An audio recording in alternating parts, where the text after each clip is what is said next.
ونصلي ونسلم على رسوله الكريم أما بعد فأعوذ بالله من الشيطان الرجيم بسم الله الرحمن الرحيم يؤتي الحكمة من يشاء ومن يؤت الحكمة فقد أوتي خيرا كثيرا وما يذكر إلا أولو الألباب صدق الله العظيم۔ سورہ بقرہ آیت نمبر 269، ایک کم 70 یعنی کہ 269۔ اللہ تعالیٰ ارشاد فرماتے ہیں، جس کا مفہوم یہ ہے، اللہ جسے چاہیں حکمت عطا فرماتے ہیں، اور جسے حکمت دے دی گئی تحقیق اسے بہت بڑی خیر دے دی گئی۔ اللہ تعالیٰ جسے چاہتے ہیں حکمت عطا فرماتے ہیں، اور جسے حکمت دے دی گئی اسے بہت بڑی خیر دے دی گئی، اور عقل مند ہی نصیحت حاصل کرتے ہیں۔ یہ اس آیت کا مفہوم ہے کہ اللہ تبارک و تعالی، چونکہ پہلے گزرا کہ شیطان آپ لوگوں کو ڈراتا ہے فقر و فاقہ سے، شیطان آپ کو ترغیب دیتا ہے بے حیائی کے کرنے کی۔ اس کے مقابلے میں اللہ تعالیٰ بھی دو کام کی ترغیب دیتے ہیں۔ اللہ تعالیٰ فرماتے ہیں میری بات مانو بخشش کروں گا، آخرت کا بھی فائدہ، میری بات مانو، تمہیں فقر و فاقہ سے ڈراتا ہے، میں تمہاری روزی میں برکتیں دوں گا۔ یہ آیت اللہ تعالیٰ ارشاد اس میں جو فرمائی کہ اللہ نے فرمایا کہ جسے اللہ چاہتے حکمت عطا فرماتے ہیں، اور جسے حکمت دی گئی تو اس کو بہت بڑی خیر دی گئی ہے۔ تو مطلب یہ ہے کہ جو انسان اللہ کی مانے گا، شیطان کو چھوڑ کر شیطان کی بات نہیں مانے گا، اللہ کی بات مانے گا، اللہ نے گویا کہ اس کو حکمت کا نور دے دیا ہے، تبھی تو یہ شیطان کی بات نہیں مان رہا، رحمان کی بات مان رہا ہے۔ حق اور باطل میں فرق اللہ دے دیں گے کرنے کا، وہ مادہ دے دیں گے، اللہ وہ روشنی دے دیں گے، پھر یہ حق اور باطل میں فرق محسوس کرے گا، اور نہ بیچارہ بھول بھلیوں میں ہوگا۔ اب یہ ہے کہ اس آیت میں اللہ تعالیٰ نے لفظ حکمت کا ارشاد فرمایا ہے کہ اللہ جسے چاہتے ہیں حکمت عطا فرماتے ہیں۔ حکمت کا مطلب کیا ہے؟ ایک وہ حکمت جس کا چورن میں آپ بیچتے ہیں، معذرت کہ گناہ کی مجلس میں شرکت کرتے ہیں، حکمت کا تقاضا یہ ہے۔ اکثر میں کہتا ہوں نا آپ لوگوں کو، حکمت کا تقاضا یہ ہے، حکمت کا تقاضا یہ، حکمت کا تقاضا یہ۔ بیڑا غرق ہو اس حکمت کا کہ جو ہمیں حرام پر دلیر کرے، جو ہمیں اللہ کی نافرمانی پر دلیر کرے۔ یہ مطلب نہیں حکمت کا۔ حکمت کے علماء نے جو کاؤنٹنگ کی ہے، شمار کیا ہے، اس سے زیادہ بھی ہو سکتے ہیں، لیکن بڑی موٹی موٹی جو تعداد ہے، وہ جس کو کہتے ہیں نا غیر حتمی غیر سرکاری نتیجہ، اور ایک ہوتا ہے حتمی اور سرکاری نتیجہ، تو موٹی موٹی جو تعداد ہے حکمت کی، جو علماء نے شمار کیا، فہرست بنائی، تفسیروں میں موجود ہے، وہ 29 قول نقل کیے ہیں، 29 قول نقل کیے ہیں۔ اس میں سے انشاءاللہ آپ کو کوئی بھی ایسا قول نہیں ملے گا کہ شراب ہاتھ میں پکڑو اور ساتھی کو جوڑنے کے لیے کہ حکمت کا تقاضا یہ کہ سلفیاں چڑھاتے جا، پہلے آسمان پہ حضرت آدم علیہ السلام سے ملاقات کر، دوسرا کش لگا تو حضرت عیسیٰ علیہ السلام سے ملاقات کر۔ یہ مطلب نہیں ہے، بلکہ حکمت کا مطلب کیا ہے، میں وہ عرض کرنے لگا ہوں۔ ایک مطلب اس کا آتا ہے تقوی کا، جسے تقوی دیا گیا اسے خیر دی گئی، پھر وہ ہاتھ لگائے گا حرام کو؟ کسی راہ چلتی ہوئی عورت کو دیکھے گا گندی نگاہوں سے؟ اچھی نگاہوں سے بھی نہیں دیکھنا، یہ نہیں کہ کوئی وضو کر کے کہ چل میں وضو کر کے پاک نگاہوں سے دیکھوں، بدبخت یہ بھی نہیں کرے گا کہ یہ تقوی نگاہیں نیچے کر دے گا۔ قل للمؤمنین یغضوا من ابصارہم، ایمان والوں سے کہو نگاہیں نیچے کرو۔ بعض ایسے بے شرم، اگر آپ مجھے اجازت دیں، معذرت چاہتا ہوں، آج کل تھوڑی سی سختیاں آ گئی ہیں، کیا کریں، بعض ایسے بے غیرت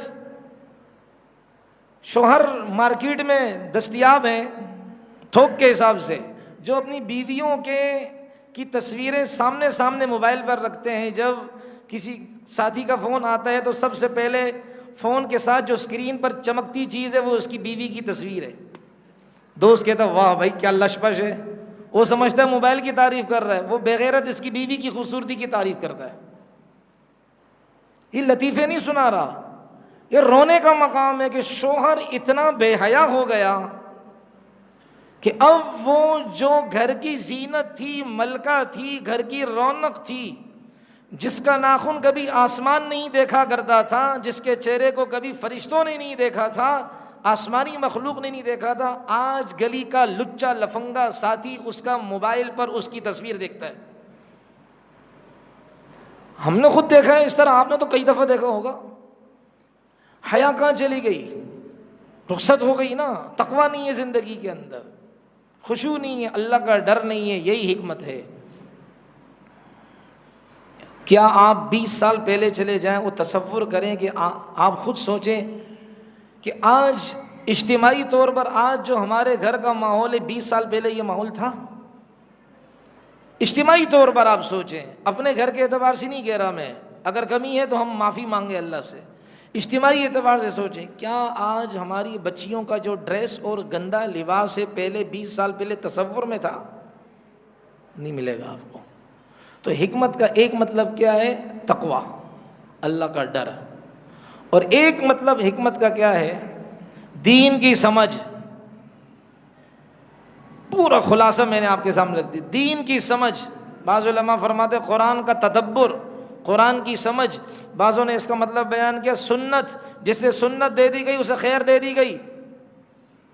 اور ایک مطلب ہے کہ اللہ وہ نور دیتے ہیں، وہ روشنی دیتے ہیں جو حق اور باطل کے درمیان فرق کرنے والی چیز ہوتی ہے. اللہ وہ روشنی عطا فرما دیتے ہیں، پھر یہ سمجھ جاتا ہے یہ غلط ہے، یہ صحیح ہے، یہ باطل ہے، یہ حق ہے. اللہ وہ طاقت اور وہ روشنی دیتے ہیں، اس روشنی کے بلبوتے پر وہ حق کو اور باطل کو فرق محسوس کرتے ہیں دونوں کے درمیان.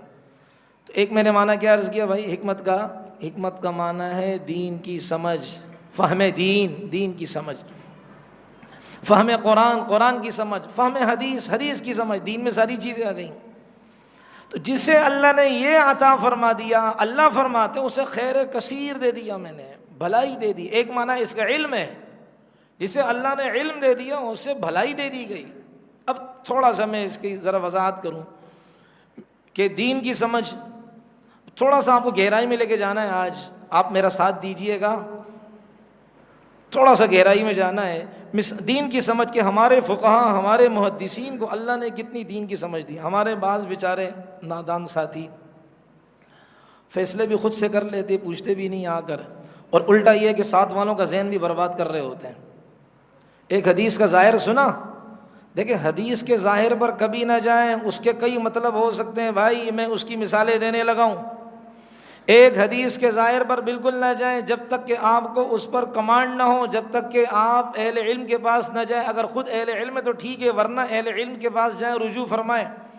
ورنہ خود چند دن پہلے ایک لڑکا میرے پاس آیا، کہا جی وہ ہمارے کوئی قریبی ہیں، وہ مل گئے اور انہوں نے مجھے حدیثیں سنائی رفع یدین کی، ہاتھ اٹھانے کی. میرا تو دماغ خراب ہو گیا ہے کہ جب اتنی صحیح حدیثیں ہیں تو ہم کیا کر رہے ہیں. تو میں نے کہا بھائی ٹھنڈے ہو جاؤ، ایسی کوئی بات نہیں، یہ ون سائڈ چیز آپ کو بتائی گئی، سکے کے دو رخ ہیں. اور حدیث کا کیا مطلب ہے، یہ حدیث کس تناظر میں فرمائی گئی، اس حدیث کا زمانہ کب تک ہے، اور آگے اس حدیث پر عمل ہوا ہے نہیں ہوا ہے، وہ ساری باتیں ہوتی ہیں. اس کے سرجن کون ہیں؟ محدثین اور فقہا. ہم ان کے پاس جائیں. مثال ہے تھوڑا سا، یہ پہلی مثال ذرا مشکل ہے، آگے آسان ہے. ہم نماز میں ایک ہی دفعہ ہاتھ اٹھاتے ہیں نا، اس کو کیا کہتے ہیں؟ رفع یدین. یدین کے معنی آتے دو ہاتھ، رفع کے معنی آتے بلند، یعنی دو ہاتھوں کو ہم کیا کرتے ہیں؟ بلند کرتے ہیں. اس کو کیا کہتے ہیں؟ رفع الیدین. ہم حنفی مسلک کے ہیں اور امام اعظم ابو حنیفہ کو فالو کرتے ہیں، وہ کرتے رہیں گے انشاءاللہ. وہ ان کا مسلک یہ، اور انہوں نے حدیث سے نکالا ہے، اپنے گھر کی بات نہیں ہے. غور سے سنیے گا کہ وہ فرماتے ہیں بھائی ایک دفعہ ہاتھ اٹھائیں گے بس. یہ اختلافی مسئلہ چھیڑنا نہیں، میں یہ عرض کروں کہ دیکھیں فقہا کیسے وہ اللہ نے ان کو سمجھ عطا فرمائی، کیسے وہ حدیثوں سے مطلب نکالتے ہیں اور پھر وہ بیان کرتے ہیں.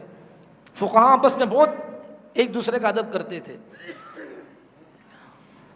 تو امام اعظم ابو حنیفہ رحمۃ اللہ علیہ فرماتے ہیں ایک دفعہ پوری نماز میں ہاتھ اٹھانا ہے، ہاں دعائے قنوت میں 2 دفعہ اٹھانا ہے، ایک شروع میں اور ایک تیسری رکعت میں۔